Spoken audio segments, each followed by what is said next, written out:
Stimmt. Ich war so lange nicht hier vorne und auf einem Podium, dass ich völlig neben mir stehe und das überhaupt nicht mehr gewohnt bin, aber auf meinem Zettel steht Begrüßung. Also ich möchte euch begrüßen zum heutigen Abend zur Debating Society. Es ist laut, wir haben diese Geschichte seit mittlerweile Monaten, immer die Frage, wie vielte Ausgabe es ist. Es gibt eine Zählung, es ist die 40. Ausgabe und somit ein Jubiläum oder vielleicht auch nicht, weil es gibt eine andere Zählung und das ist vielleicht die 39. oder 41. Für die noch nicht da waren, der Markus, der da hier in der ersten Reihe sitzt und ich, mein Name ist Leo Küberger. Wir machen seit mittlerweile 5, 6 Jahren, in der Regel jeden ersten Mittwoch des Monats, hier eine Buchpräsentation. Das Ganze nennt sich Debating Society. Entstanden ist das damals daraus, dass wir das Gefühl hatten, es gibt so viel an spannenden Büchern, an Publikationen, an Neuerscheinungen, die dann aber zu oft zu wenig diskutiert werden, ein wenig untergehen. Aus der Motivation heraus ist diese Reihe entstanden und heute, wie gesagt, willkommen zur 40. Ausgabe davon. Und wir halten es eigentlich immer, es ist immer recht oldschool, wie wir das hier machen. In der Regel, heute wird es wieder ein bisschen anders sein, aber meist geht es ja um eine Neuerscheinung oder fast immer, heute nicht. Meist ist es aber eben so, dass der Autor, die Autorin mal Zeit bekommen, das Buch vorzustellen und im Anschluss daran haben wir dann die Möglichkeit zu diskutieren, zu kommentieren, zu kritisieren, was auch immer. Heute ist es insofern ein bisschen anders, weil die Autorin, die schon neben mir Platz genommen hat, Grace Blakeley, einiges veröffentlicht hat die letzten Jahre und auch eine neue Veröffentlichung in Vorbereitung hat. Das kommt erst nächstes Jahr. Ein Buch, das 2019, wenn ich es richtig im Kopf habe, auf Englisch erschienen ist und vor 2, 3 Jahren auf Deutsch erschienen ist, haben wir auch hier. Das heißt, oder ne, der Titel ist Stolen, so retten wir die Welt vor dem Finanzkapitalismus. Wie gesagt, ist jetzt keine Neuerscheinung. Und wir haben dann so hin und her überlegt und haben dann gesehen, Grace hat ja auch einen schönen Sammelband herausgegeben mit dem noch viel schöneren Titel Futures of Socialism. Der ist vor 2 Jahren ungefähr bei Verso Books in London erschienen. Das wäre doch ein schöner Titel für heute Abend. Also wir werden keine reine Buchpräsentation in dem Sinne haben. Es wird so ein bisschen um Stolen, um dieses Buch gehen. Es wird ein bisschen auch darum gehen, was in diesem Sammelband drinnen ist.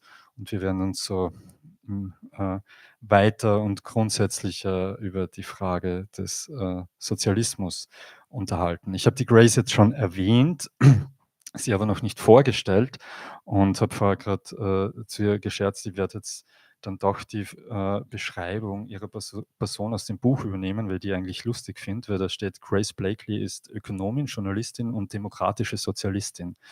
Also es klingt ein bisschen so, ob es so 3 Jobs wären. Also falls ihr noch im Unklaren seid, was ihr beruflich machen wollt, werdet ihr doch demokratische Sozialistin oder was auch immer.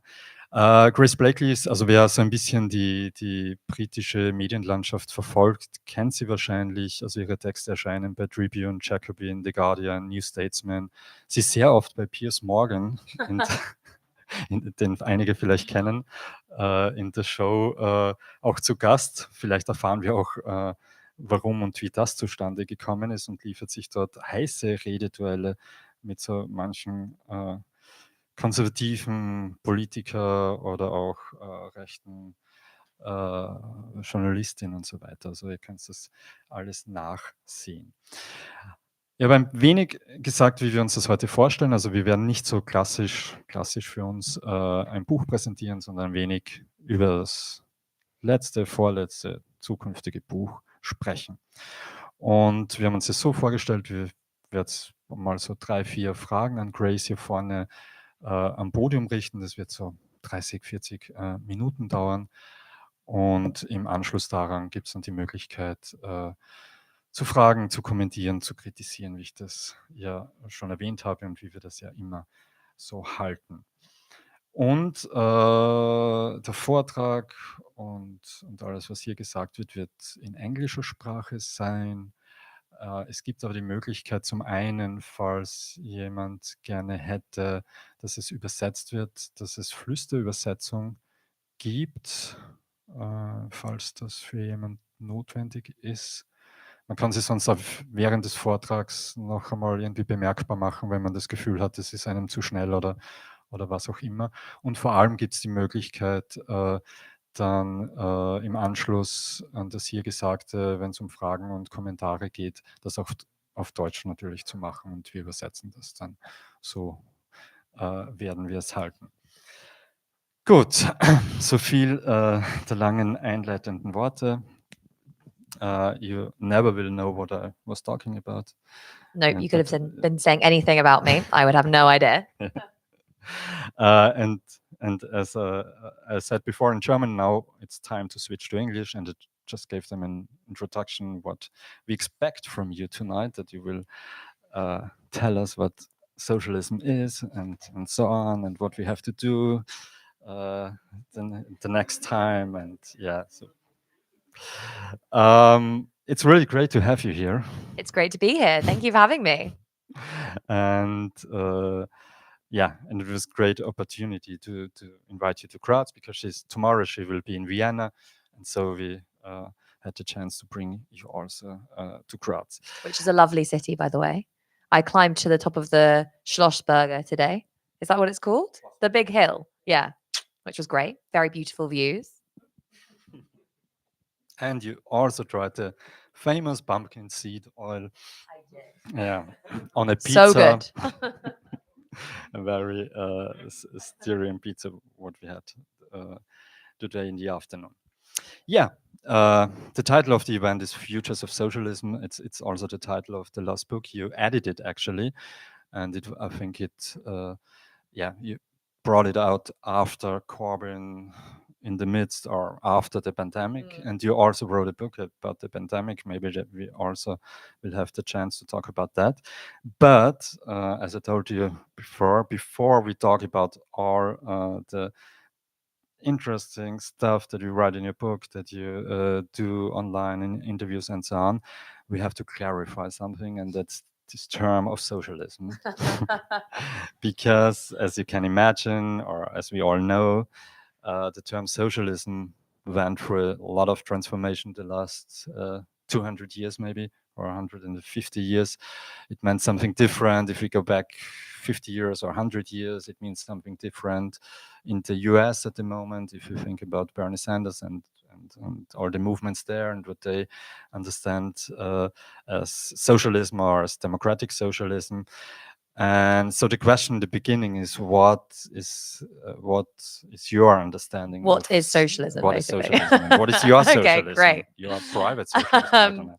So, as you've mentioned, I describe myself as a democratic socialist, which I like to think of as both important as a name and also just fashionable at the moment. Like, everyone loves to call themselves a democratic socialist at the moment because it was made cool by Corbyn and AOC and Bernie and whatever. And I think there's something important to be said for that, because for a while, if you called yourself a socialist or a communist, then, it kind of conjured up very different images to the ones that we have today. And in a society that is dominated by image and by the kind of the importance of certain words and values and those sorts of things, there's something to be said for reclaiming the idea of socialism and making it cool again. So there's that.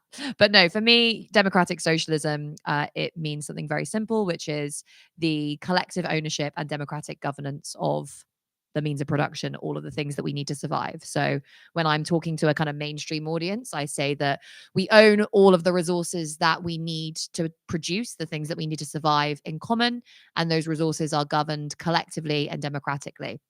So what does that mean in practice? Yes, it means kind of collective democratic ownership of large corporations that produce most of the things that most of us rely on to survive. But it also means things like the thorough democratization of the state and the public sector. So that, for example, in the UK, we have a socialized system of healthcare. And that was introduced by social democratic rather than democratic socialist principles, and to put the kind of democratic in the democratic socialism, moving that from a model of just social democracy would require a commitment to kind of democratization of governance structures and the bureaucracy really within those organizations. And there are some very interesting examples actually of kind of healthcare systems that have been radically democratized whilst being socialized. Chile, Allende is a really good example of an attempt to democratize decision making within a healthcare sector, allocating decision-making power to communities and to doctors and nurses, whilst also trying to socialize that system. So it's a question, yes, of ownership and the ownership of resources, but also, and I think this is really crucial, of decision making and governance. And yeah, so you see that in the public sector. You can see that when we talk about the democratization of the state and public sector institutions. You can see that in corporations. So when we talk about kind of democratic decision making processes alongside mechanisms to socialize and collectivize ownership, whether that looks like nationalization or worker ownership or whatever. You can see it. I write about it a lot in finance. What does the kind of democratization and socialization of finance look like? It's things like, a national investment bank that was capable of investing collective resources, but also making decisions about investment based on democratic principles. And also things like, I argue in this book for a people's asset manager. So, you will send your money to an asset manager that will then invest that money to yield you a return that will then come out of your pension. Democratic socialist alternative to that might be, a people's asset manager, whereby funds that are invested on behalf of all of us are also governed democratically, and we have kind of decision making and deliberation processes that kind of determine how those funds are used. So I think at the moment, there is this divide between the two elements that I've just mentioned, the kind of democratic side of things and the ownership side of things. Because in social democratic societies, we have some resources, some institutions that are socialized, some resources, some institutions that are democratic, but very few that are both socialized and democratic. So if you think about, as I've just mentioned, like socialized healthcare, that's something that is often either nationalized or socialized in some way. It's owned by the state or owned by not in private ownership. The same can be said of some, nationalized oil companies, utilities, etc. There are various sectors within social democratic countries where the means of production are in one way or another socialized or nationalized. But very rarely are those institutions subject to democratic decision-making processes. Equally, there are elements in social democratic societies, institutions within social democratic societies subject to democratic processes, but whereby ownership of resources is not still collectivized or socialized. So you can think, for example, in Germany of workers being on boards and having decision-making power within the ownership structure of privately owned corporations. So for me, democratic socialism means both of those things happening together. It means collective ownership, common ownership, different forms of non-private ownership, but also really kind of expanding political democracy and extending the principles of political democracy into the realm of the economy and into the ownership of resources. Could you say a little bit more about this aspect of democratization and democratic decision making? To give an example, like here in Graz, we have a very huge car factory and a huge car industry. So if we would have collective ownership there, I totally agree on that that's something we need and we should have everywhere and so on. But for example, and if it's democratic and the workers decide what they are doing there, and then they decide, yeah, we keep on producing the Austin Mini. That's I don't know if it's still there. I think it's gone, but they're producing other cars now. It's more about SUVs and so on. We want to produce SUVs. We get good money with it and so on. So how, and so we also come to the question of planning a little bit. So how is, if it's socialized and it's democratic in the way of the workers can decide what they are doing and so on. So how can we guarantee that, for example, in that car factory, they produce something useful, thinking about climate change and so on? It's not useful and sinful to produce SUVs. Sure, I think there's a really good example that speaks to exactly those questions, which comes out of the democratic socialist movement in the UK in the 1970s. And again, I think it's very important that we situate these ideas in historical context, because obviously we have a very, very long battle to go from where we are here today to any point that we could, even getting from where we are today to the basic kind of social democracy that we took for granted in Europe across the Second World War would be a significant leap. So, when I say this is what democratic socialism looks like, I'm not saying this is what is going to happen overnight, and this is something that we realistically can aim for in the immediate term. What I am talking about is how we can simultaneously try to think about both of those processes taking place at the same time. So the socialization of resources and the democratization of society, and having that as a kind of frame to a lot of the interventions that we undertake, both in kind of ideological terms and also in material and policy terms. And a good example to illustrate what this might look like, and actually how the left in the UK and around the world took that opportunity that came from the post-war Keynesian moment, from the kind of consolidation of the social democratic state, and sought to push that towards a much more radical model, from social democracy basically to democratic socialism. And I write about this quite a bit in my book, about some of the quite radical examples of whether that's kind of community organizing or worker organizing that took place in the 1970s, which aimed at democratizing production, democratizing the state, democratizing decision-making processes. And that coming not from a kind of liberal desire that everyone kind of holds hands and plays nicely together, but that coming from workers themselves actually saying, why do we have managers when we know that we could do all the stuff that they do much more effectively and efficiently? Why are we being controlled by this set of people who tells us what to do, extracts value from us, extracts, and exploits us, when actually we are perfectly capable of running these organizations on our own? How do we know this? Well, because we are very organized into we're very organized within the labor movement, and we do things like this all the time. And the example that I'm going to give you is the example of the Lucas plan.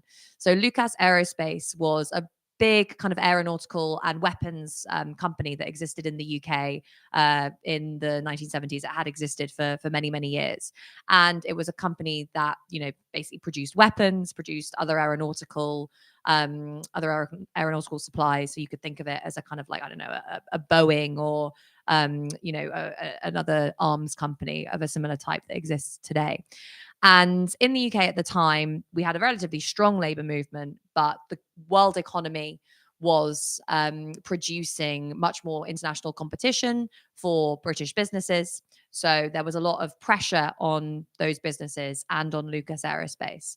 And managers were basically saying, the company is on the brink of collapse. We're going to have to fire all these workers. We're going to have to radically scale down our operations.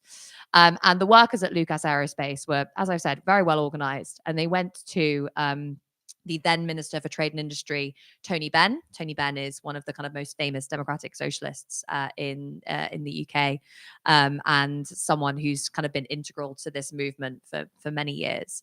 And Tony Benn said, look, we are struggling as a Labour government. This was back in the 70s when we had a Labour government. We can't commit to nationalising you. I can't commit to nationalising Lucas Aerospace. But you, the workers, should go away and put together a plan as to what you would do with this company if you controlled it. So what would you do with Lucas Aerospace if you were in control? And so they did. So the leaders of the labor movement went away and they asked all the workers in the company, what should we be doing with this company? What do you think we could be producing that isn't weapons? And how do you think we should be managing this organization? And the workers, unsurprisingly, came back with thousands of ideas. They had everything from how we could shift production away from weapons to kidney dialysis machines, to healthcare equipment, to wind turbines, to how we could use the expertise in the organization to conduct research into clean and sustainable technology. And everyone, not least the union leaders themselves, were shocked at the breadth and depth of expertise that came out of this experiment. So the shop stewards put together this document called the Lucas Plan. And it was a kind of wide-ranging document that showed not only what would need to be done to shift from the production of weapons to the production of what they termed socially useful technologies, but also all of the changes in management, all of the changes in ownership that would need to be that would need to happen at the same time for that to take place. So it was this kind of wide-ranging, transformative plan of the kind that today you would expect like a McKinsey or a Deloitte or a big consultancy company to produce. But this was produced by workers, by organized workers and their shop stewards. And it was aimed not at kind of increasing the profits of the company, but at making sure that it was transformed from a privately owned institution whose sole purpose was to maximize profit, often, creating commodities that actively kind of impaired human life on Earth, to a collectively owned, worker governed, democratically organized institution that produced socially useful technologies for the public good. Now, this was greeted in the UK at the time with kind of shock. It was, it was a real rallying point for the left. So it brought together everyone from the kind of old school trade unionists who were kind of a bit angry at the way that they were being treated by a Labour government. It brought in the peace movement because it was moving from weapons to other technologies. It brought in the environmental movement because this was technologies that were being used, green technologies, basically way back in the 70s.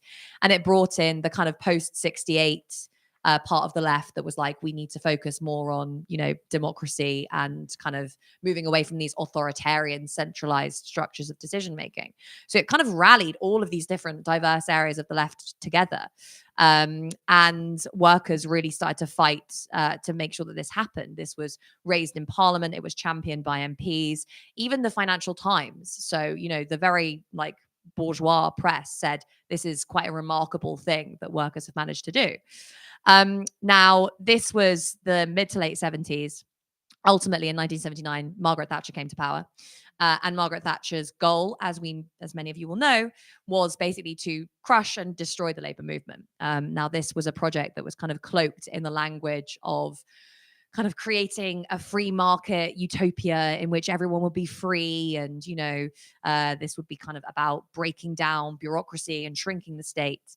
But that is not, of course, what happened. Thatcher used the power of the state to crush the Labour movement and created a society in which human freedom was, vastly more limited. And things like the Lucas Plan really represented quite an affront to neoliberal ideology, because this was an example of working people coming together and using their freedom to demand more freedom within the organizations in which they worked, and basically to say, we can own and manage and govern these resources ourselves. We don't need managers. We don't even need actually kind of centralized politicians giving us demands, giving us commands from on high.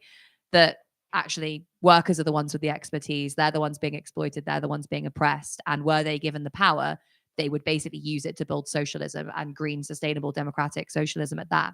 So it was really imperative that this plan was crushed, and it was crushed successfully. The man who was responsible for putting together a lot of the plan was fired by Lucas Aerospace because he was so effective.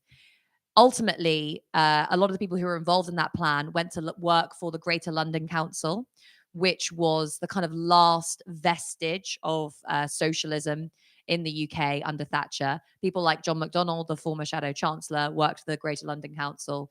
And there they tried to kind of push forward this movement for democratic, sustainable, socially useful production. So they encouraged, the growth of cooperatives within London. They encouraged worker ownership. They encouraged basically similar sorts of plans to be undertaken in other London companies as had been undertaken in Lucas Aerospace. And eventually, Thatcher shut down the GLC too. So you saw in the 1970s these kind of springs coming up, these like green shoots of what democratic socialism might look like. Another really great example is I've already mentioned it, but Salvador Allende in Chile and some of the democratic measures that he put in place to try and realize this model of democratic socialism, also crushed by a coup supported by the United States, which again saw this model as a massive threat to the kind of binary that the neoliberals relied on, which was this binary between free market, individualism, and capitalism, where the individual is respected, versus sclerotic, inefficient, totalitarian communism, where the individual is repressed and oppressed. And what people like Allende did, what the workers at Lucas Aerospace did, was show that this is a false dichotomy, that actually neither capitalism nor kind of full centralized planning provide individuals with the kind of freedom that they need, and neither provide the kind of collective freedom that we all require as well. And so there is this mechanism through which there are these mechanisms through which we can kind of create this collective and social freedom, which is really missing from the neoliberal critique of capitalism, this individualistic freedom that we've learned to champion so much, and which sacrifices the freedom that we gain from basically being able to work together and take charge of our futures collectively. So all of these movements were crushed, and that paved the way for neoliberalism, basically. And I think this really shows it really kind of shows what was at stake in those battles in the 1970s and 80s between neoliberals and socialists. This was not really primarily a battle about the size of the state. Under neoliberalism, the state has expanded. It's just that the resources of the state are directed towards supporting large financial institutions, handouts to big corporations, and the parts of the state that support working people have been slashed. So it was never really about shrinking the state, as the neoliberals claimed. What the neoliberal shift was about reasserting the authority of bosses over workers and reminding workers who was in charge, reminding them that actually they cannot do things like what they did at Lucas, that they cannot try to come together and undermine the authority of the boss over the worker. They cannot take control and take power over their collective futures. And that actually it is the kind of grand alliance of the neoliberal state and capital that will continue to kind of direct and control people's futures. So it was really more than anything to do with shrinking the state or freeing markets or any of that bullshit, quite frankly. This was about the repression of the kind of creative, democratic drive that had emerged within the socialist movement during that brief period of strength, really, in the 1970s. Thanks, especially for the example of Lucas Aerospace. I don't know if everybody in the audience knows that example. There's quite a lot of stuff that's written about that, actually. If you guys want to look it up, it's just LUCAS, the Lucas Plan. There are some great books. Yeah, and there's I think a whole archive you can find online. There's also a book in German about the Lucas. Yeah, it's published at DTV. I got it at home if you're interested. But with that example, and it's fantastic, and I really love the example. But would you have the feeling that when we were talking about it, and it's back in the 70s, and the situation was different, and the strong workers' movement, and so on, and maybe I could also link it a little bit with the question of the pandemic you wrote a book about, because for a moment in the very beginning of the pandemic, I had this feeling, because now I thought, oh yeah, if I don't know what if that is possible in the world we live nowadays, that the workers have go out and there's the support by social movements and people from the university and so on. So what would come out of then? Is there the need, or is there the idea of something like Lucas plan? Is it there, or wouldn't it work? I had a little bit I had the feeling at the very beginning of the pandemic that the question is on the table suddenly. The question of what are we doing here? We're going to work, risking our life. And then there was the question, and we are not able to produce, like in most European countries, very essential medical stuff and so on. So the question was there for a moment, but is there any example that there was really a debate on it? Do you have the feeling that something like because the idea then is to say something like the Lucas airplane on a global level. But I have the feeling of I don't see a lot of these discussions. There's one more or less famous example in Firenze, in Italy at the moment. But in general, or yeah, I mean, I think, moments of crisis are always very interesting in that regard. And you see it in the pandemic, you see it during the financial crisis, you've seen it in the cost of living crisis, because these are moments when the ideology that has provided the foundations for the maintenance of just the daily dominance and hegemony of the ruling class suddenly starts to break and crack. So it's not that, the ideology suddenly comes crumbling down and everyone sees capitalism for what it really is, but you do start seeing cracks in the system. For example, after the financial crisis, when you have billions and billions of dollars being pumped into the financial system at the same time as you have politicians saying there's no money for health. There are always times of these very, very sharp contradictions during moments of crisis. And those are also not coincidentally moments when the ruling class kind of clamps down the most and really has the greatest desire and need to retain and maintain its legitimacy, often through kind of sheer force and through crushing political enemies and making sure that any sprouts of resistance don't emerge. We saw that obviously during the financial crisis. We've seen it during the pandemic, and we'll continue to see it throughout the cost of living crisis. In some ways, what we're seeing at the moment in the UK and in lots of other parts of the world, where there are all these unionists who are out on the streets demanding just basic wage increases in line with inflation, and the chaos that is causing, particularly in the UK, but also in certain parts of the US. Government for a pay rise in line with inflation. The government is continuously saying, no, why don't they just give them the pay rise in line with inflation? They know that they can afford it. But that's not really the point. The point is that the government cannot be seen to be giving into the demands of these protesters, basically, and these unionists at a time when the legitimacy of the system is so fragile. And this was why in the UK, for example, we had that really sharp move to austerity, towards spending cuts in the wake of the financial crisis. It had nothing to do with the fact that we'd run out of money or the government had maxed out its credit card. It was all because this crisis has happened that had shown people, oh, wait, there's billions of pounds for the banks. Why can't we have X amount to have a new hospital in our local area? There was a really sharp assertion of this ideology that there is no money for you, right? There's always money for the people at the top, but there's definitely no money for you. And it was really important that people bought that and, didn't take the lesson from the financial crisis that many of us hoped that they would, which was that there is enough money for everyone. It's just going to the wrong places. And I think you can say the same thing about what happened during the pandemic, because there was, as you mentioned, a real, initially, a real breakdown in the legitimacy for not just many governments, but also of capitalism as a whole, right? People were looking at this crisis and they were saying, we need socialized healthcare. We need to have a society actually that is less individualistic and which is based more on kind of collective solidarity, which is based on international solidarity. There were also very strong calls initially, completely forgotten now, to make sure that poor countries in the global south would be given resources to be able to fight this pandemic.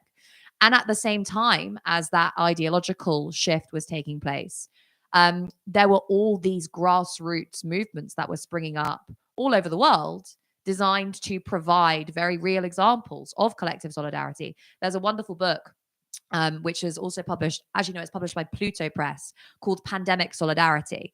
And it is by a collective. So it's by a group of writers from all over the world. And it details, based on, on the ground research, examples of networks of solidarity generally kind of socialist networks that grew up during the pandemic. So it's in everything from Kurdistan to Iraq to Turkey to Ireland to the US. All of these examples of just networks of individuals that sprung into action as soon as the pandemic happened, started delivering food, started providing healthcare, started kind of organizing people to make sure that one another were looked after, basically. And again, this represents a really deep and profound challenge to the central plank of neoliberalism, which is that we are all isolated individuals competing against one another in this free market system. And, you should treat your fellow workers as competitors rather than, and try and outdo them and one up them. You should never cooperate with them. And that was, again, something that was really being challenged at the start of the pandemic. But things have obviously changed since then. And I do remember at the beginning of the pandemic, there was this sense of, oh, this could be, a really exciting, shift for global capitalism. Lots of kind of liberal writers were saying this is a good time for a reset of global capitalism. We had this idea of the great reset of capitalism, that we could use this as a moment to solve climate breakdown and invest in public services and reduce inequality. And of course, for as long as power remained in the hands of the same people, that was not ever going to happen. The idea that, suddenly the ruling class, people in positions of power, would see the pandemic and then say, oh, actually, we've been doing things completely wrong up until now. Let's change everything. Let's start providing socialized healthcare and stop the climate crisis, was obviously, slightly utopian. And what we did end up seeing is the same sort of thing that we saw in the wake of the financial crisis, which was, rather than this crisis undermining the legitimacy and the strength of the status quo, in many ways it kind of strengthened it. And I think this was in particular obvious with the way that the bailouts from the pandemic were framed. I think in any other time, it would have been much easier to kind of demonstrate that basically what happened during the pandemic was a massive bailout package for capitalists. So it was similar to the financial crisis. It was governments basically stepping up and saying, we are going to create billions of dollars worth of money. We are going to use the full power of the state to support businesses, to support financial institutions, and only when very, very necessary, we will give a tiny bit to support workers. And yet, the narrative was the government spending loads of money, bailing out businesses, therefore this is socialism.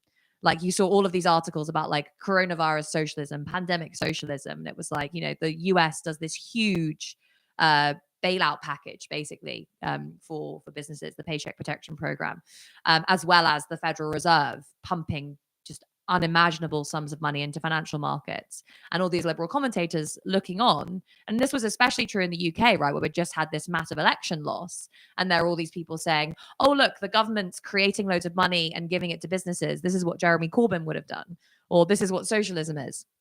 And I think it again speaks to the weakness of the left critique of capitalism, that it was so easy for people to say that. I remember going on TV at the time and just having to emphasize over and over and over again, Marx said the capitalist state is a committee for managing the affairs of the bourgeoisie. Just because the state increases in size, and just because the state is giving money to businesses, does not mean that we are living in a socialist utopia. And I think, again, this comes back to the just confusion and disorganization that has been created among the left because of the way that this neoliberal message was framed. Because we basically accepted the terms of the neoliberal debate as being free markets versus centrally planned states. And for a long time, we just said that's the only terms of the debate that we could accept. And this was basically like Hayek versus Keynes. It was like, do you have more market or more state? And there was never really, well, there was actually among, democratic socialists, but certainly not among liberals. There was not really any understanding of the kind of power relations that underpinned any of those models. So the fact that neoliberalism is not this like free market utopia where the state shrinks out of public life.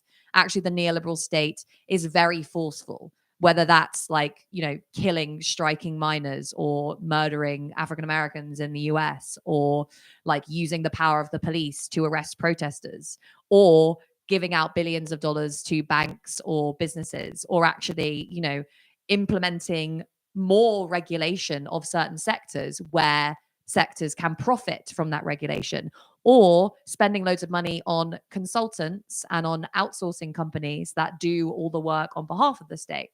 The neoliberal state is not a small state. It is just a state that is oriented entirely towards the interests of capital. And equally, we have this problem as well, which is that just because, the state is spending more money or doing more stuff, that again does not equal socialism. The book that I'm about to, well, the book that I have that is coming out next year, kind of cuts to the core of this debate by saying, we have accepted on the economic side as socialists the terms of the debate being free markets versus central planning. And quite potentially controversially, I argue that that is not the argument that we need to be having. The argument that we need to be having is about power. Because actually, when you look at capitalist societies, there's a huge amount of central planning that does take place. They reside on this knife edge between markets and planning. And you have at the very top of the economy, central planning that takes place quite a lot. If you look at the world's largest corporations or financial institutions, they are effectively centrally planned organizations, where within those organizations, the market plays no role. It's just the decisions of the people at the top who that basically have an impact on the way that the world economy is governed. Equally, if you look at state planning, for example, generally it takes place in the interest of capital. It's the market that is applied ruthlessly to people who lack power. So the market for labor is very strong, for example. It's just the case that the only people that actually have to exist in that market are workers. If you look at like the market for labor for CEOs and executives, it's effectively just guys who hang out together and then they decide who gets to sit on what board, right? That's not a market, that's planning essentially. So you have planning for the ruling class and then ruthless free market competition for everyone else. And that's always been the way that capitalism has worked. So when we kind of just reduce the terms of the debate to how can we implement the most effective central plan to constrain the anarchy of the market and govern the whole world economy, I think we basically miss this most important question, which is a question of power. And Marx obviously conceptualized capital as a social relation. So it wasn't just, he wasn't just saying that the issue with capitalism is that there are these individuals who the issue with capitalism is not simply that the means of production are privately owned. It's that the entire society is governed around this social relationship whereby there are certain people who own things, make decisions, and effectively control all of society's resources. And then there's everyone else who are basically kind of at the mercy of those people who own those resources. So we're not just talking about a material and economic relationship. We're also talking about a political relationship. And I think we need to apply, well, we obviously, we've known this since the 70s, that we need to apply those same terms to the way that we talk about the state. So we understand capital as a social relation. We need to understand the state as a social relation as well. And in the same way that we think we need to organize within the workplace to kind of really take back power from capital and try and undermine that distinction between labor and capital, we need to be thinking about how to organize basically within, yes, the state, but in society more generally, within all of these institutions to rebalance power. Let's talk a little bit more about taking back power from capital. That's a good thing. I like to not think an so. easy one. And I want to start my question with a quote, maybe. In the introduction to the Futures of Socialism book, because if we are talking about the socialist future, we have to talk about how we can get there and what we have to do at the end. And at the very beginning of the introduction to the book Futures of Socialism, you write that all are clear, quote, all are clear that in the UK, the US, and across Europe, the socialist movement is far stronger today than it was before the financial crisis. You wrote it like 2 or 3 or 4 years ago. Yeah. So I would be interested in that. a lot of optimism in Yeah. the things you're saying and writing and so on, and I really share that kind I of do think optimism. it is the duty of a socialist to be Yeah. optimistic and to provide Thank you. optimism, I have to especially a write that down. socialist mainstream political commentator, because otherwise, what is the point of my existence? I didn't have the time to write it down, but I will get it out of the writing because it's, that's really the way I see it. I would like to talk about, on the one hand, how did you come to that conclusion 3 or 4 years ago? The second question is, would you say it or write it the same way nowadays?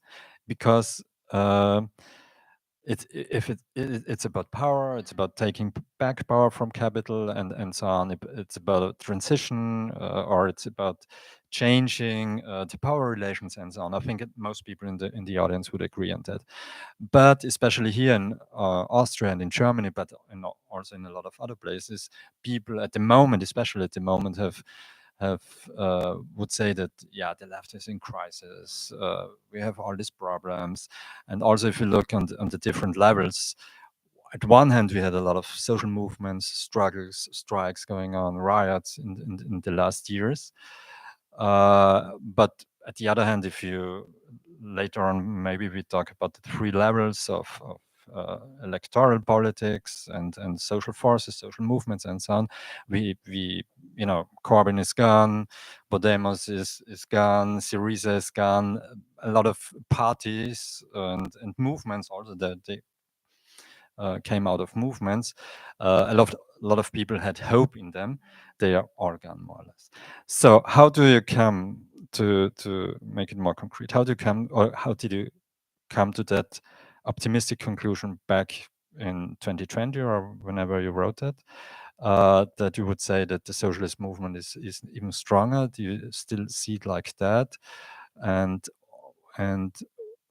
also the question, why didn't we see, if there is such a strong socialist movement, as you say, why didn't we see any shift of power relations in the last 15 years from 2008 till now?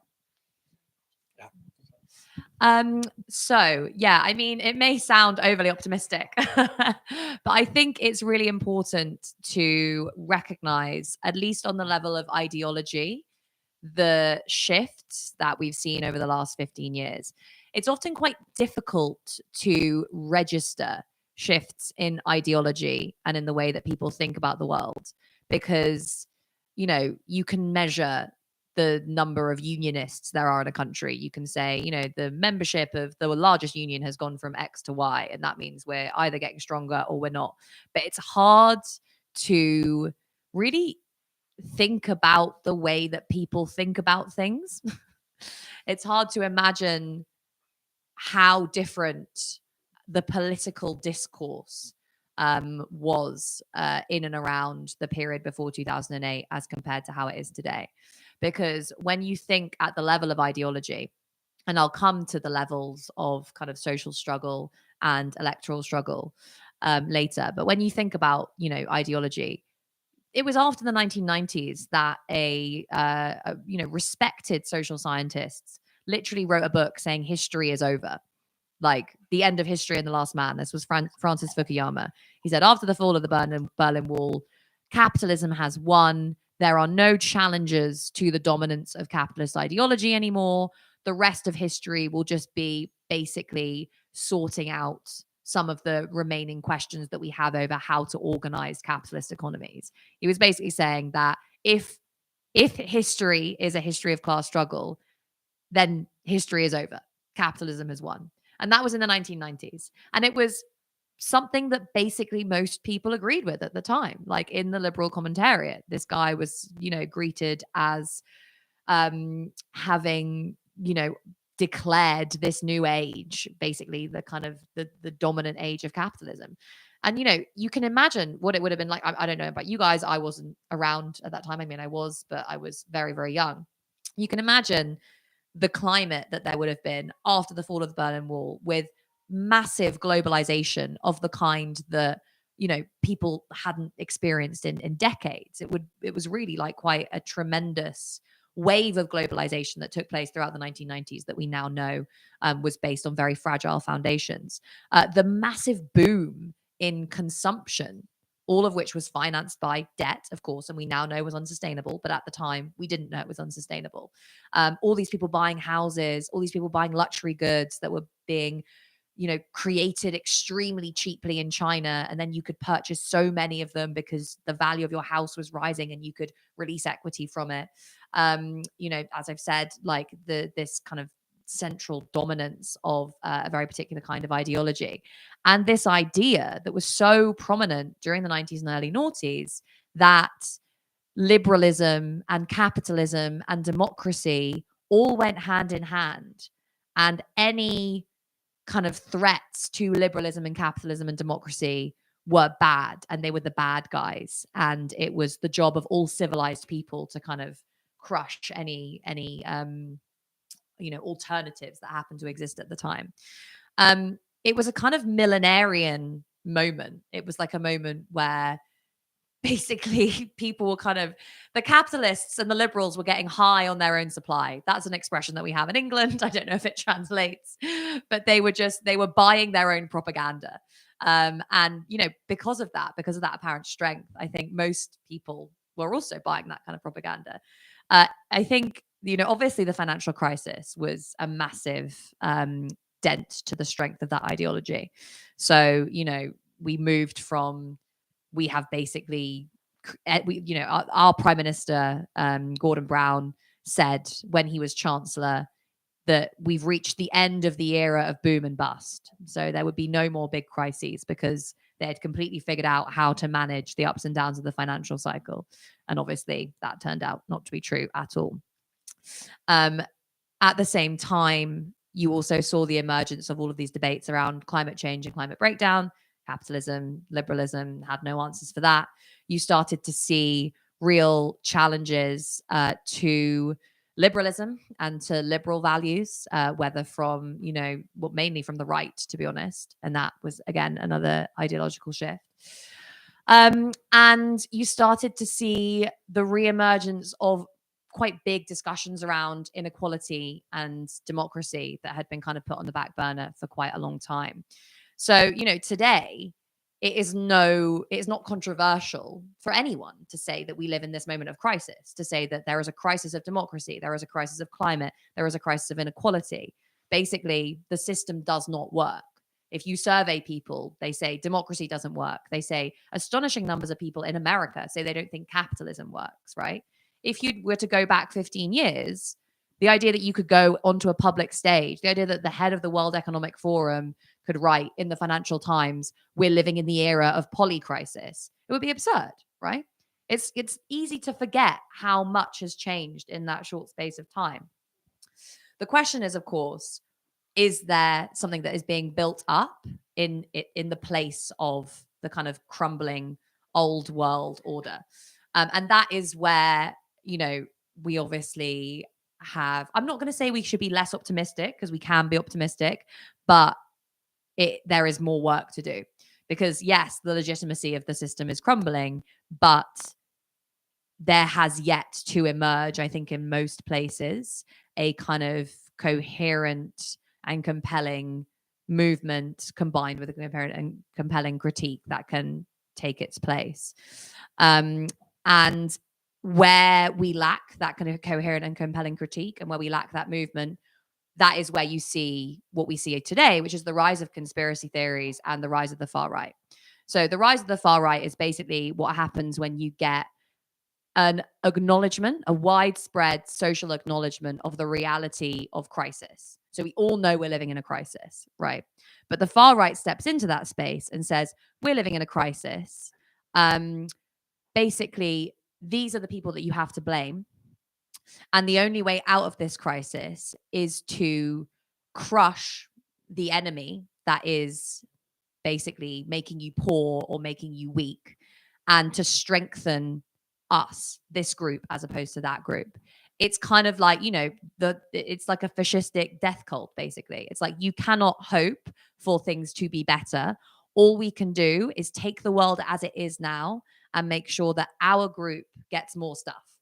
That's the far right message, always has been throughout history, which is why people on the far right tend to do well during moments of, ironically, capitalist crisis. It's when people start to think, I'm scared about the future. And when you don't have a movement that says, this is not how things has to be, we can organize the system very differently. When we lack that movement, it's very easy just to say, well, the world is basically crumbling and it's up to us to basically organize and mobilize, potentially often violently, to retain this little slice of the pie that is ours. Interestingly enough, as well, at the moment, and I think it's probably similar here in the UK, we have this huge rise in conspiracy theories. So it's like George Soros and Bill Gates and the World Economic Forum have put 5G sensors into your bloodstream through the COVID vaccine, and they're going to turn it on and, like, I don't know, start stealing your blood or like whatever, like all this crazy stuff that we see spreading. We've got this at the moment, this 15-minute cities conspiracy theory, which is basically the World Economic Forum is trying to impose total restrictions on your ability to drive in order to prevent you from leaving your home. So there's the idea that the World Economic Forum wants to trap you in your home. And this is something that has been repeated by ministers in the Conservative government, even though it is an actual conspiracy theory. So this interesting rise in conspiratorial thinking is, I think, another function of the combination of the collapsing legitimacy of the system with the absence of a movement to challenge it, because it's very clear that things are not going well for most people, but there is a small group of people at the top of society who are doing very well. That we have, through the pandemic, we saw the creation of like thousands of new billionaires, that we have a small number of extraordinary powerful corporations, whether that's in tech or finance or, oil or wherever. And that our politicians basically seem to be on this carousel where we replace one, politician that says something that is exactly the same with another politician who says something that's exactly the same. So people have this sense that they are being screwed over by an elite, but without actual analysis to back that up, it just leads to conspiracy theories. It's like, Goldman Sachs controls the world economy from like behind, in one secret room, right? And that is kind of, it's funny and kind of often ironic, but quite clear when you think about it, how close conspiracy theories are to fascist thinking. Because the conspiracy theory view of the world is basically, you are being screwed over by an elite, but you are completely powerless to do anything about it, because that elite is so powerful. They control literally everything. There's no way you can resist. They control them, like everything that you do, say, think, etc. So the only thing that it's possible really to do is just to kind of burn the system down. And, you see this a lot of the time, like far right movements spreading conspiracy theories, basically to make people feel disempowered, to say like, there's nothing that you can do to change the system. There's nothing that you can do to organize and like make things better, basically. And that's really where I think the left has to come in. So yes, we need these like narratives that can explain to people precisely how capitalism works, to explain who the ruling class are, to explain who the elite are, to explain where their power comes from, and also to explain how, their power basically rests upon the acquiescence and the obedience of the vast majority of people on the planet. And if those people realize their power, then the ruling class would not have any power anymore. So there is always a way for you to organize to resist your exploitation. Things are not hopeless, basically, just because by virtue of the system that we live in, as soon as people realize that things do not have to be this way, things can change. But I also think you have to be able to show people that that's true. So you can't just say, come in with nice Marxist theory that says, well, if you withdraw your labor power, then the capitalist is screwed. It makes sense in theory, but, people don't really have a sense of their own power, particularly in kind of neoliberal individualized societies where you are taught, again, you are an individual, you are in competition with everyone else. Like, you cannot organize. That is kind of out of the question. And that's where I think coming back to what I mentioned at the beginning, those real life representations of solidarity and of movement building become really important. So things like the pandemic solidarity networks, things like, participatory budgeting, like the community wealth building movement, the organizations that you have, I know, in Vienna and in Austria around like providing people with access to social housing. Just these very real grassroots movements that show people basically that there is this potential and space for cooperation rather than just competition. And that show people that if you organize, you can actually deliver real changes to the way that things are happening. And I think that's actually the only way. Like, we can have this big critique of the system, as I've said, we can show that capitalism isn't working, but unless we're able to show people that you can organize to change things for yourself and for the people around you, the far right just comes in and says, yeah, we know capitalism's not working, like, let's just burn it all down, basically. So I think that kind of that point of community organizing and worker organizing is what has to link our critique of capitalism with that movement for change. I'm not totally satisfied with your last answer, but but we'll Feel come free back. to ask more questions. I have a lot of more questions, but at the same time, I would like to open it for the audience. So if there is already something you would like to know or you want to comment on, it's already time for that. Otherwise, I would move on with some more questions. Yeah. And as I said before, you can ask in German or English or Spanish, how you want to. Hi, thanks first of all for the interesting talk. And my question would be, what's your opinion on how can these movements, for example, this pandemic solidarity can be sustainable? Like, because from the crisis we have learned when the state is not able to provide basic needs, like, I don't know, food and stuff, then group of people, organizations, self-organized organizations are coming and providing this. But after the crisis, or most of the time, the state is able to regain again the power, and then these groups or movements suddenly die or go away. So what's your opinion how to make it more sustainable, or that they keep on going, let's say it like this?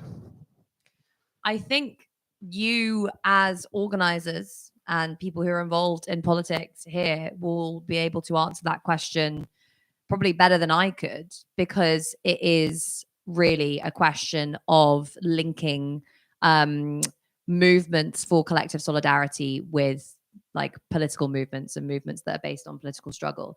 And that book that I mentioned, Pandemic Solidarity, that was examples of networks of mutual solidarity and mutual support during COVID that had either been set up by or worked alongside more political organizations, so left-wing socialist organizations, that worked to make sure that those networks were then being used not just for mutual aid, but also for political education and for organizing, basically.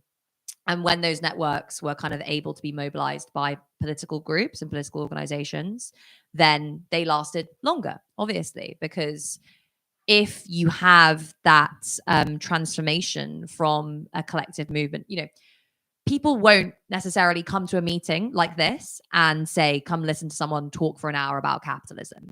But during a moment of crisis, they will go along to a group that says we are delivering support for the elderly, or we are helping to educate kids at a time when the schools are closed, or whatever.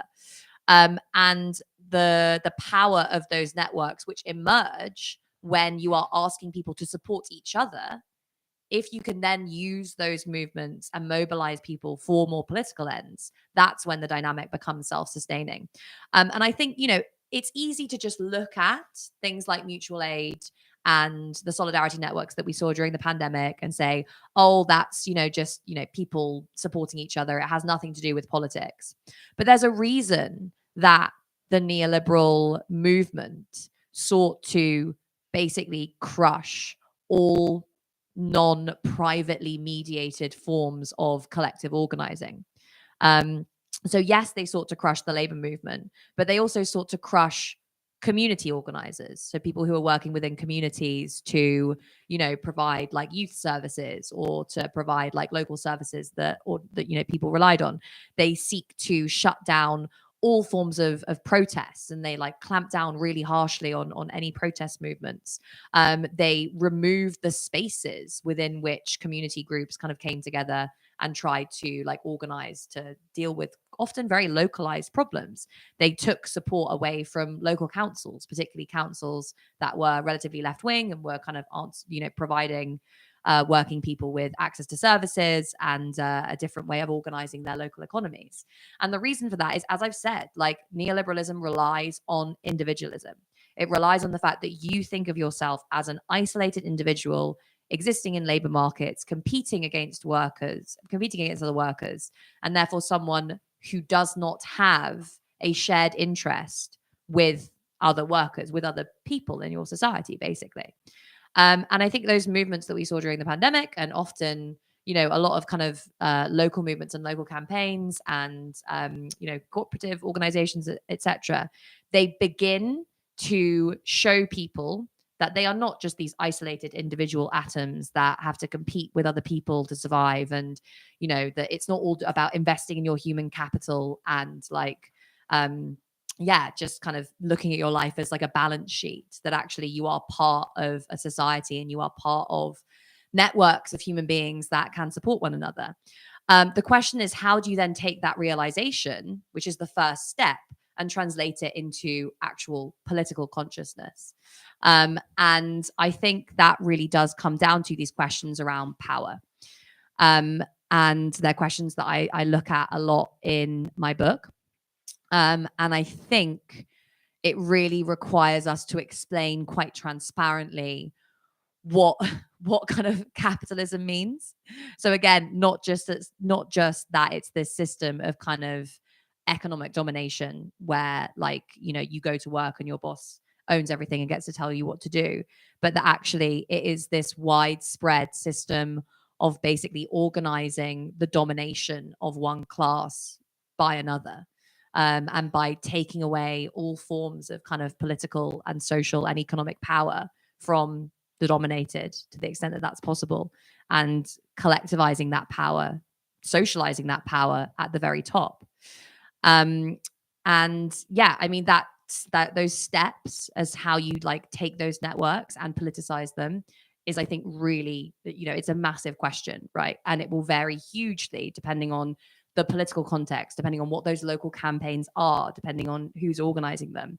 But I do think that is, and we've been talking about this today already, a big challenge for the left, particularly in like highly individualized societies like my own. I know this is less the case in somewhere like Austria, right? Where you probably have less of a kind of massive shift towards free market individualism. And perhaps you do still have more like communitarian values and more kind of socialized values that are kind of shared within society. But certainly in a society like the US, like the UK, which is just this like ruthless free market individualistic system, how you move from really like grassroots campaigns that provide people with a reason to get out there and actually just get out of their house and like organize with other people, through to a political movement, is the biggest challenge that I think we face. And to be honest, I feel like we can learn a lot from what's going on here. So we've been speaking about how the Communist Party here has like mobilized people based on concerns around social housing. I visited Belgium a while ago and spoke to the Belgian communists about how they basically built up from nothing, but through a campaign that just targeted local people's local problems, and then managed to get into power at the regional level. It's the similar sorts of things that you could see happening in France, in certain parts of Spain. Ireland is another really great example of this if you look at the success of Sinn Féin. So yeah, I think this really depends on different contexts, but it's that critical step really as to how we get from here to there. Are there more questions, comments, whatever?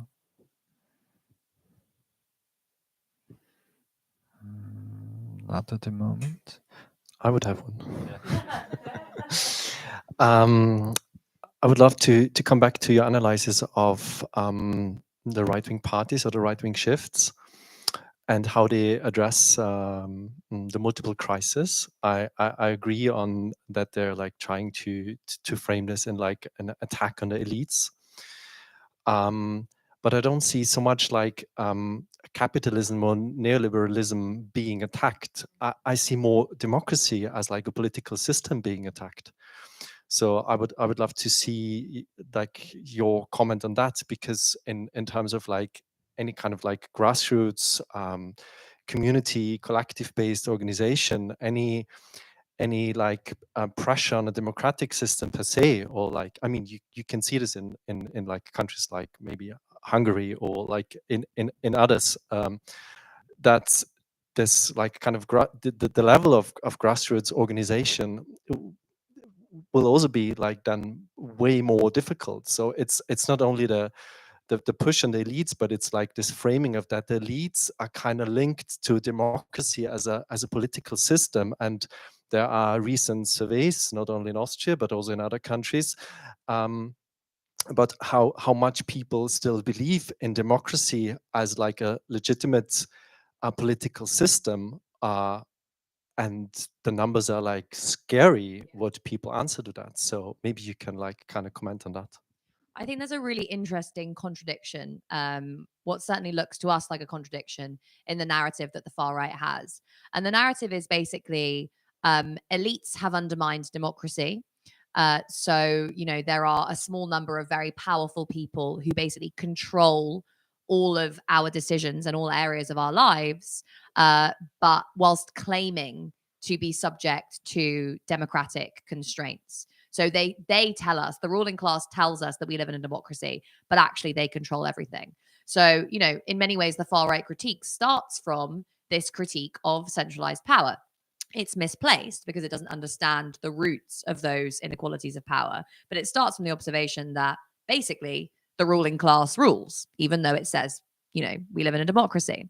It then moves away from what would be the socialist answer to the question. The socialist answer to that problem, which is framed in different terms. The problem is framed in different terms. But the socialist answer is power is concentrated and centralized in the hands of capital and the ruling class, which governs the kind of apparatus of the state, largely on behalf of capital. The solution to that problem is to decentralize power, to democratize those institutions, to democratize ownership, to democratize decision-making and governance, and to create real democracy where there is none. The far right answer to why there is to the problem of democracy is to say, give all power to one supreme patriarch, to one father figure protector who will go in and crush the elites, the saboteurs, you know, the people who are in control, secretly in control of the world economy. And it is generally always a patriarch, although sometimes, as we've seen, that patriarch can be a female figure. And this is just a very, you know, it's a very old trope. It's basically like, we need someone to protect us from the elites, and we will give all of our power to that person. And in fact, you know, we do not even want that person to be subject to democratic accountability because it might weaken them. So actually, when that Trump or Putin or Bonaparte or Johnson or Caesar figure, when they undermine democracy, it's cheered on by their supporters, even though their original critique was that democracy doesn't work. So you have this weird kind of contradiction at the heart of that far right critique around democracy. But it's kind of, you know, when you think of it from the perspective of that mindset, it kind of makes sense. Because as I've mentioned, the whole problem, the whole kind of insecurity, the fear that exists at the center of most far right narratives is that fear of powerlessness. It's like, the system is screwed, but I can't change it. I can't do anything to change it because there's a secretive cabal of like 5 people who control the entire world. And if there are literally 5 people who control the entire world, there's nothing that any of us can do about that. Realistically, those people are so powerful. Like, of course, we wouldn't be able to change anything. So the idea, these kind of conspiracy theories really reinforce, they stem from a feeling of powerlessness. They stem from this sense that there are people making decisions that affect my life and I have no control over them. But they reinforce that powerlessness by saying their power is so immense and so all encompassing. There's nothing that can be done about it other than give all of our power to this strong father figure who can go in and beat them up, basically. And there's like a very interesting analysis of this. And you guys probably all know about this, that yeah, the Frankfurt School does some interesting analysis that mixes some Freud with some socialism and Marx to analyze the rise of the far right. And there's definitely something to be said for that.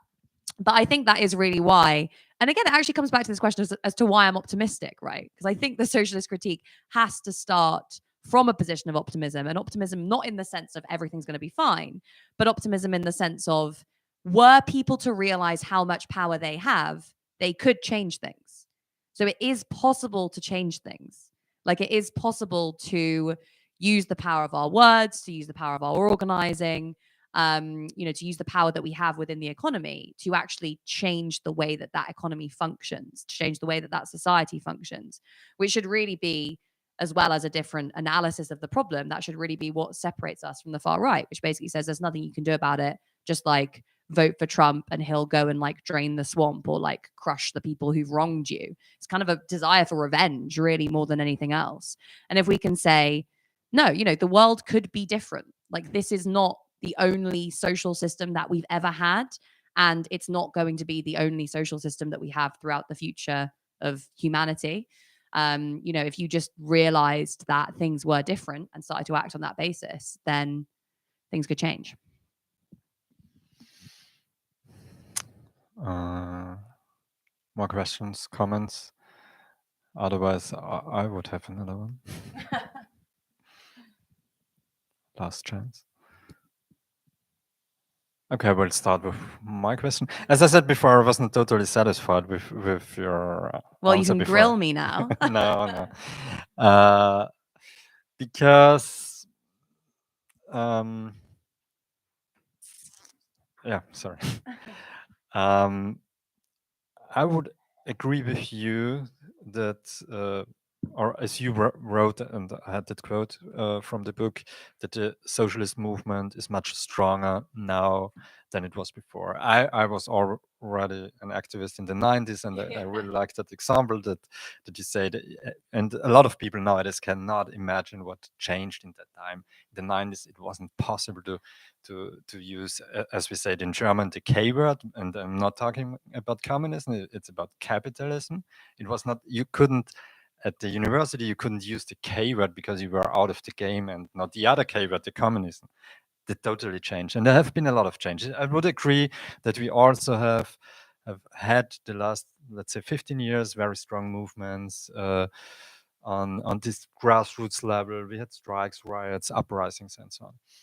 And I think that's another aspect, that the left is really, really bad in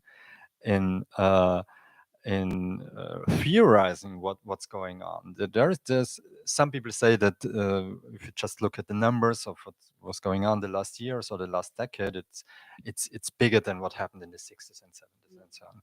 So I would agree on that we live in times of strong movements. But for me, the question is, and that's the one that you didn't answer before, I would say, we have these strong movements, we have these riots and uprisings and all the things that are going on.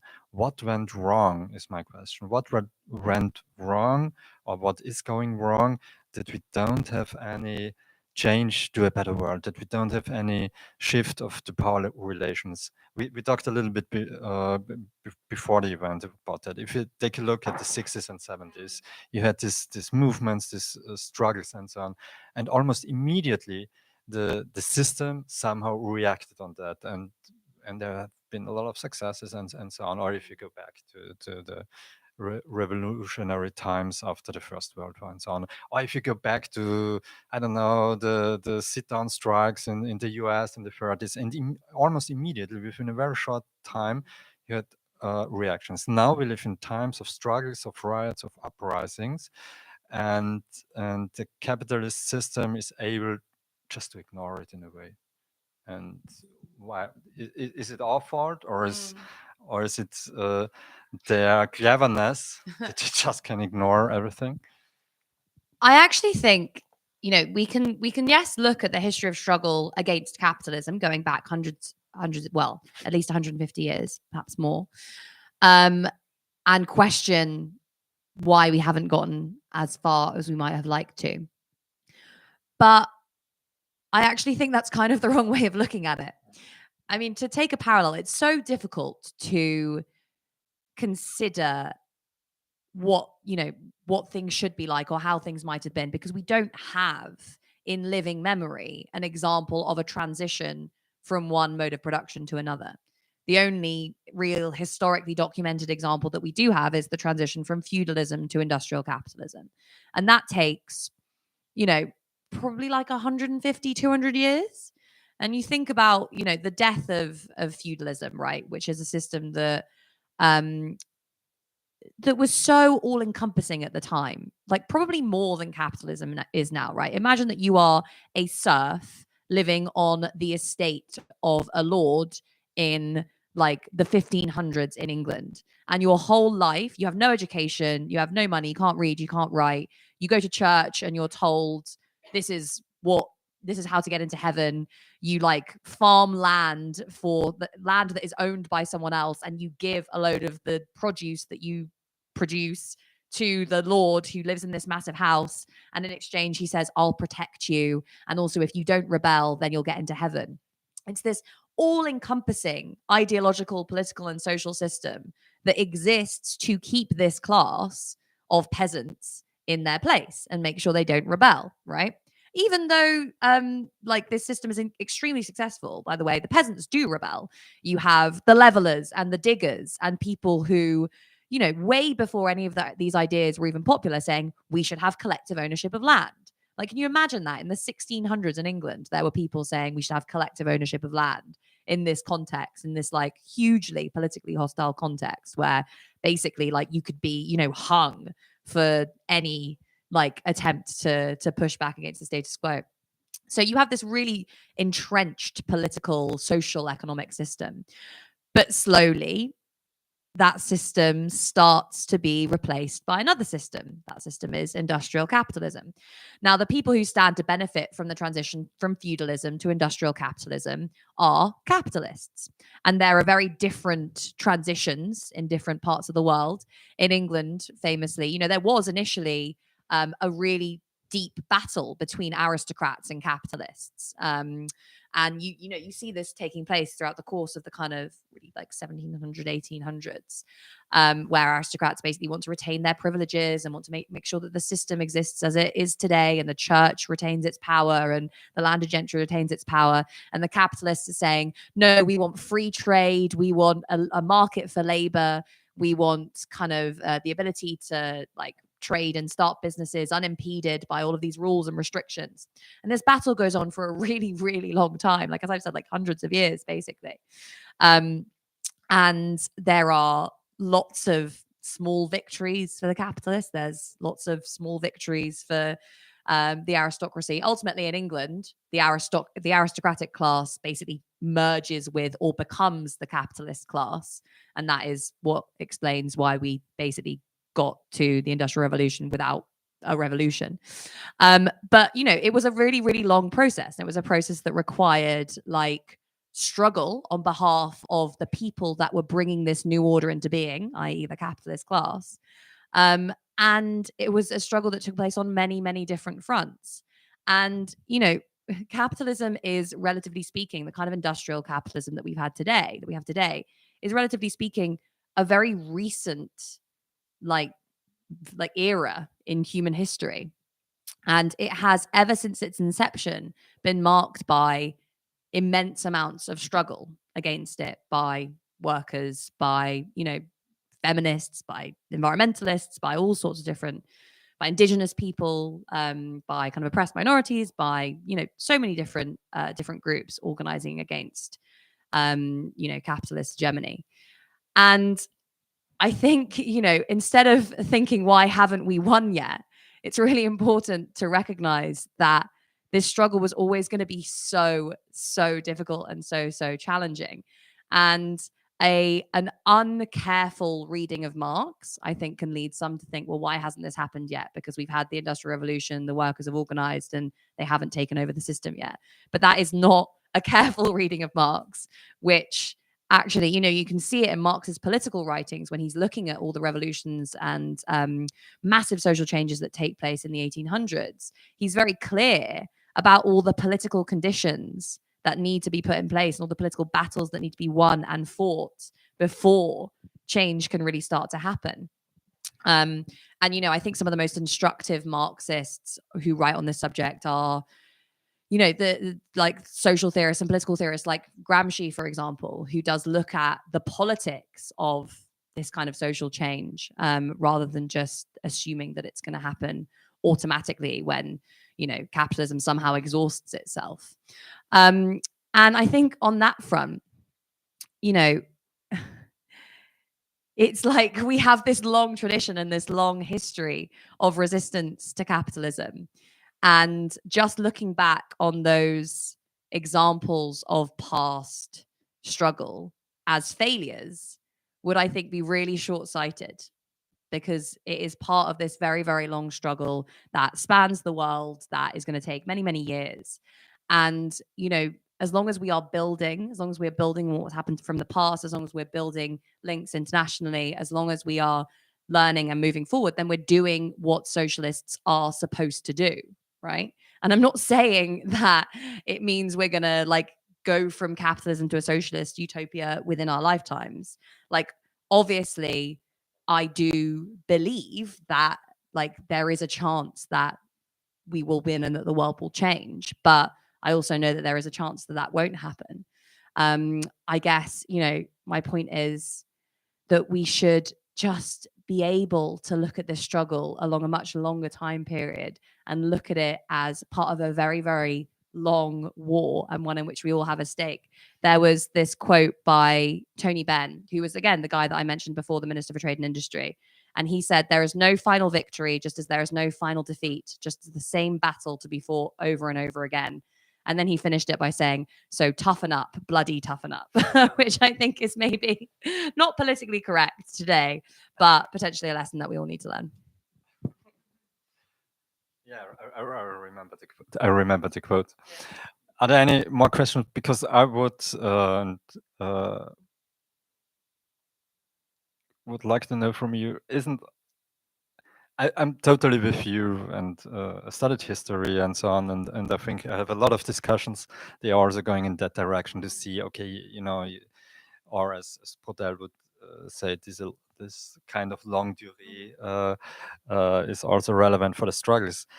But at the moment, to come back to the time or the world we're living in, isn't it also the problem that one of the differences is that we have one or maybe two generations of activists and organizers who, and I see that also on the local level here in Graz, who learned and just have the experience of, I don't know,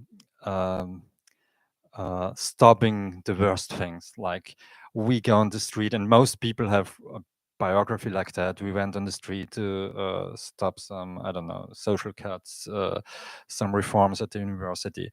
So the left and radicals of our days, none of them or most of them don't, and it's also linked to this question of optimism, have the idea anymore or what it means to move forward, to not just to have defensive struggles, to go forward and for that I like to compare it, if you look back to the 60s, they were storming the heaven or a world to win, and you know, with all the slogans. And nowadays we are so used to I don't know, fight the fascists on all levels. and it's important, and we have to do that, no question. But we really don't know anymore how to move forward and for a world to win. Yeah, I mean, I think my response to that, you may find it unsatisfying, but I think that most forms of resistance are creative and constructive because, well, they can be creative and constructive because of the networks and of the solidarity that they build. Now, obviously, you look back to, I mean, the 90s in particular, right, which was an era of kind of historic defeat for the left. And you think, okay, we were just protesting all the time. It was like the anti-globalization movement and like, you know, movements against kind of global poverty and against wars and all these different sorts of things. And nothing really creative or kind of good or constructive came out of that. But you can still trace back so many of the actually constructive movements that we're seeing today to networks that were created during that time. Now, networks seem kind of fuzzy and, you know, they're not institutions, they're not like real existing things that are out there doing stuff, but they are like the foundation of the socialist movement. It is, you will always see this a network of people who come together to, let's say, organize against austerity in the UK. The anti-austerity movement was, you know, based on this network of activists from across, many of whom had been involved in the anti-globalization movement and all those different sorts of things. They come out onto the street, they organize these anti-austerity protests, they have a huge impact. And basically those networks that came out of the anti-austerity movement turn into the campaign for Jeremy Corbyn to become leader of the Labour Party. Now, he didn't win, but I don't think you can deny that Jeremy Corbyn's campaign for the leadership of the Labour Party was a creative force, largely speaking. There was like a lot of policy that came out of that. There were a lot of institutions that came out of that. There was like a renewed strengthening of the Labour movement that came out of that. Loads more young people joining the Labour movement. So those networks started from a point of resistance, but they coalesced and grew. And when the time was right, they were able to be transformed into something that was more creative and constructive. And I think it's really, really important. And it comes back to the point that I made earlier about, you know, these the pandemic solidarity networks and how you move from just mutual aid into something that's more political. Like, it is so important, not just to say resistance can be creative, but to figure out how to transform protest into something more coherent and more concrete. So how we can move from just saying this shouldn't happen to saying, right, how do we use these networks that came out of this protest movement to start providing people with support when they get kicked out of their homes, or to organize private renters, or to organize workers, or to show these people how they can go and join the labor movement, all of those sorts of things. And I think the skills that would take people from resistance to proactive building are the same skills we need to fight the far right, because it's the same, you know, set of solutions that you would go with to a community that's like, we have been, you know, screwed over, we've been left behind, the elites are like screwing with us, we're a tiny town in the north of England, or, you know, in the Midwest of the US, everyone ignores us, we have all these social problems, so we're going to vote for Trump because even though he's not going to do anything for us, he's going to give a kicking to the people that we hate.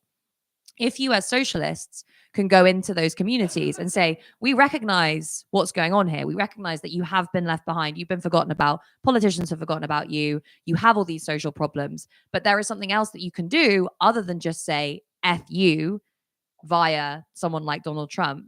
And it is build these very real examples of solidarity, build these very real networks and institutions that can start doing things like, you know, start a cooperative energy scheme, right? This is some, I've got so many examples of like community owned institutions and like, you know, community organizations run along socialist principles that like actually provide people with energy, housing, food, healthcare, things that they're missing in the next book that's coming out. And I think if you can go to people with an offer of that and show that like you don't just have to despair and like say burn down the whole system, that we can start actually building things in all the gaps that are emerging as the system crumbles, I think that's basically the only way through.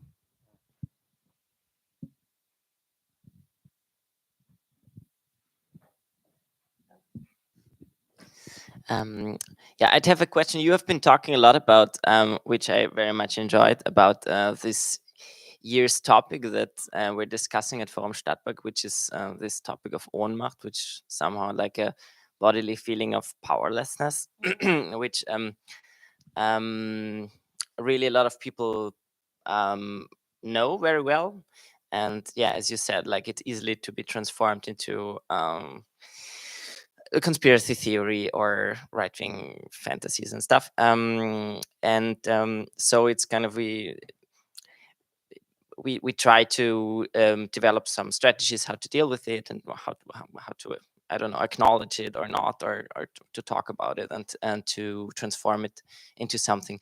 But and I think as from dealing with this for a year, I think like that's it's this what you said, like with as an answer to this longue durée perspective of well, maybe it's not within my lifetime that this will be something that will be a good system or something, but that's kind of it works as long as we don't talk about climate change and something like this, because that's really something that, and I have the feeling that this feeling of Ohnmacht or like feelings of powerlessness are within the climate movement even maybe the strongest, because there's just not this option really to say, well, yeah, maybe it's my children's children who will turn this around or something. Lifetimes. I was very much not saying the opposite of that capitalism looks like, but that system isn't going to arrive fully formed overnight. It's going to take a really long time and a long period of struggle to get there. And it's like the point between now and then that actually matters the most. You know, we can like have these like grand visions about what a socialist society would look like and how all of our needs would be met and all of that sort of stuff. But the most important political question is always obviously, right, well, how do we get from here to there? What are the concrete struggles that are happening right now? And what are the kind of concrete utopias, I guess, that exist right now that we can start building on? There's a quote from a Leonard Cohen song that I really like, which is that there's a crack in everything. That's how the light gets in. And I feel like that's a kind of a metaphor for what we're seeing right now, which is that, you know, the system is cracking, it's crumbling. And as it kind of cracks and crumbles, there are there's light that kind of comes through, and you start to see, you know, imagine it's like you have a massive field and it's just been tarmacked over. So a big field and it's just been turned into like a big car park, and there's just like asphalt everywhere. It's like hard ground, but suddenly there's an earthquake and it starts to crack and you start to see green like come up through the floor. And for someone who's only ever seen like the tarmac, the road, and has never seen the green that's underneath it, that's crazy and revolutionary. It's like, wow, there is something other than this system that has been all that I've seen for my entire life. And I think our question has to be, how do we like start really opening up those cracks and making them bigger?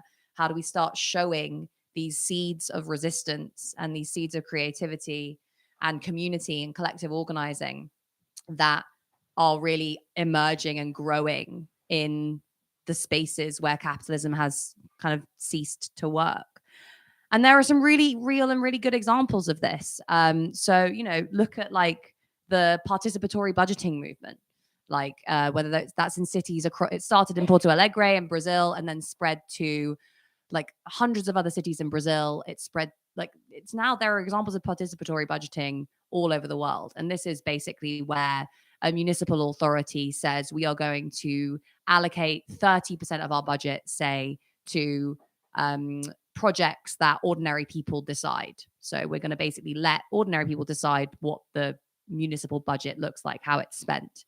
And in all of those cases where this works, you see more money spent on healthcare, a reduction in inequality, more money spent on education, people who are historically marginalized becoming more involved in politics. There's an incredible example of it in Kerala, in India, where this movement for participatory budgeting emerged. It was linked up with the 5-year plan for the government.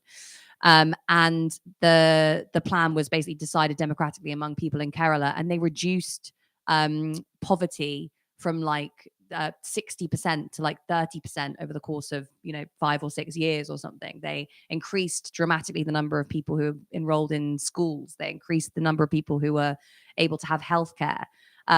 There are just like really like small examples in England, for example, in Preston. There's this Labour council run by a socialist, and they said that they've got this idea called the Preston model, which is based on community wealth building.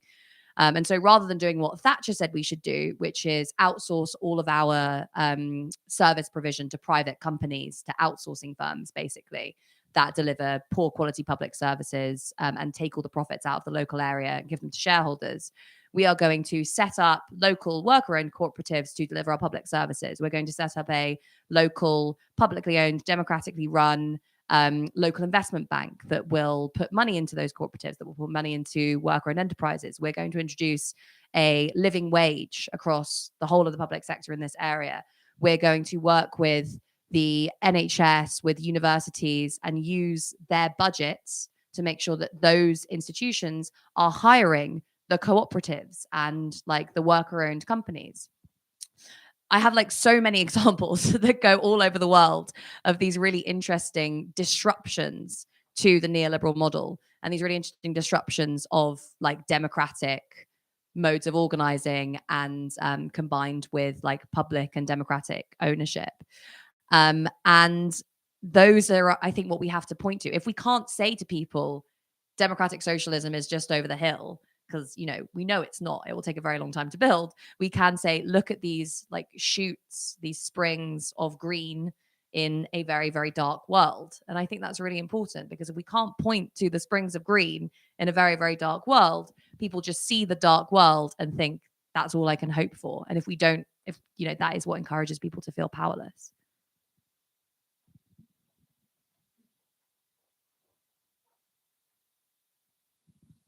I think that might be it. Yeah, I just took a look if there is somebody, but I think it's a good moment to stop it right here. And I think you're here for, but I think it was really good point. I'll try and answer it very quickly because it is nearly 10 o'clock.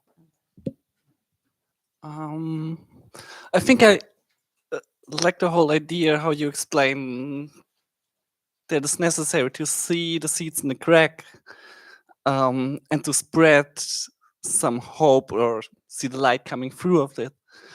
While at the same time, I'm a little bit skeptical about it, because it doesn't seem spreading hope, I think, is something that you do in desperate times. So what we, at least from my perspective, what I see is that we get a representation, but for example, for transgender laws getting horrible all over the world.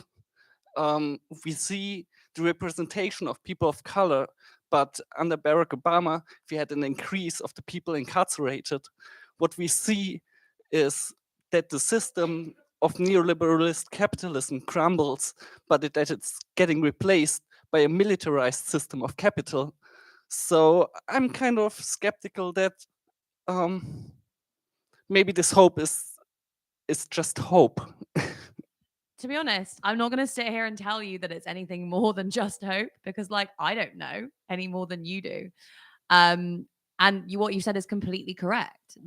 Ultimately, we know that fascists are using this moment to fight culture wars that will result in lots of people dying. We already know, look at the news today. We know that, as you've said, we have this, the resilience and the legitimacy of this system is crumbling. And for that very reason, we are seeing capitalist states and capitalists themselves resort to violence on a level that we haven't seen in decades. Because when people broadly accept your legitimacy, you don't need to throw them in jail or kill them or, crush them. They'll just broadly accept that you are rightly in a position to rule. It's actually points like this and times like this when things become really dangerous, and they are most dangerous for the most marginalized. I'm absolutely not questioning that. And I'm not saying really even, and this is controversial, I'm not even saying that hope is rational. I'm saying that it is our only option. because, you know, what else do we have as socialists? If we can't point to the fact that human beings are capable of organizing things differently, if we can't point to the fact that we can come together and build institutions that are based on cooperative and collective solidarity, mutual care, and support for one another, then all we have is a critique of capitalism. And, you know, basically the far right has that. So yeah, I'm basically more than saying that hope is rational and reasonable and that everything's going to be fine, which is what I'm not saying. I'm basically saying it's our duty. It's kind of our duty to believe that a different world is possible. It's our duty to basically show that human beings are more than just either kind of competitive individuals that exist in a state of constant competition and violence, and also that human beings are more than just cogs in a machine to be directed by a few people at the very top of society, that actually we are capable of cooperating to take control of the institutions and decisions that affect our lives. And just because we're capable of that doesn't mean it will happen. Just because socialism is possible and imaginable doesn't mean that it will happen. But we haven't really proven yet to most people that socialism is possible and imaginable. And we should probably start with that before we give up completely, basically. Thanks.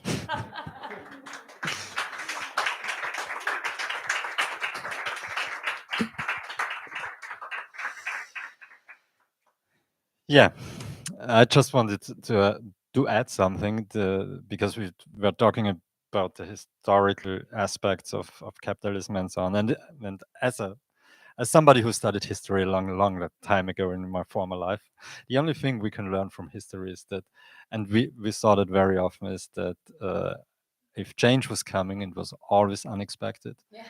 It was always rapid. It was very fast. Yeah. And that's also for me kind of out of hope. And for that, I'm not kidding.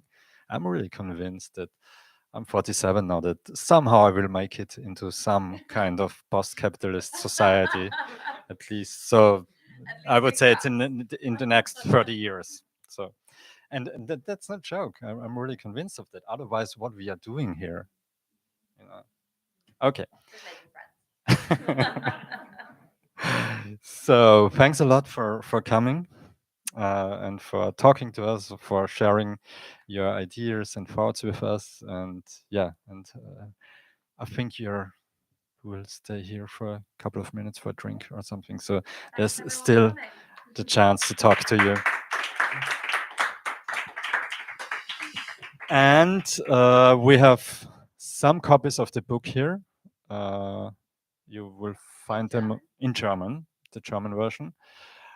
We don't have the Futures of Socialism book here. That was, long story, quite hard at the moment to get books from England or the US. It's really terrible. And that's one sign that capitalism is really going down, because that was one strand of capitalism was distribution. If you can afford it, you can get everything. And now we could afford books from the UK and the US, and we can't get them anymore. So capitalism is close to the end. But we have the German version of Stolen here. And now I can switch to German, makes it easier for me. Noch der Hinweis auf ein paar Veranstaltungen hier im Haus. Also es gibt Programme, die ihr auf euren Stühlen und so weiter findet. Also macht euch schlau, was da in nächster Zeit geplant ist. Und insbesondere, weil es schon übermorgen ist, möchte ich euch auf die Veranstaltung Wohnen und Ohnmacht mit Luisa Gehriger, Sarah Klosterkamp und Zwangsräumen verhindern Wien hinweisen. Also findet am Freitag hier um 19 Uhr statt. Aber mehr dazu gibt es dann auch online und in diversen Programmflyern und Heften. Gut, Markus nickt zustimmend. Das heißt, das war's für heute. Wir können noch was trinken und noch ein bisschen über den Sozialismus weiterreden. Vielen Dank fürs Kommen, Zuhören und Mitdiskutieren.